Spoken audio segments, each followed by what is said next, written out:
What's up guys, welcome back to another video. In this video, I'll be showing you how to claim Shopee insurance. So you might be looking for a way to claim your insurance here. Well, this one is fairly easy. So the first thing that you want to do is you want to open up the Shopee app here and just log in into your account.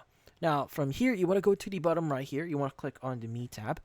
And in the Me tab here, what we need to do is you want to view your purchases or your past purchases. So you could go and click on the View Purchase History.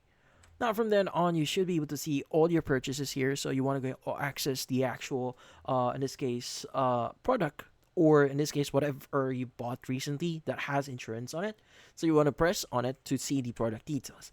Now, in the product details here, what you need to do is you want to look for something or something similar to policy details. Now, if you do see that option, it means that you're eligible for claiming, or you should be able to claim your policy via the order. But if you don't see that, it means the order is not claimable, or you will not be able to claim insurance for that order.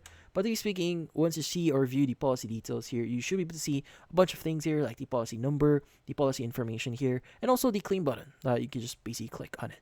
But yeah, so in this case, that's about it. So if you found this video helpful, don't forget to leave a like and maybe subscribe to our channel. Thank you for watching.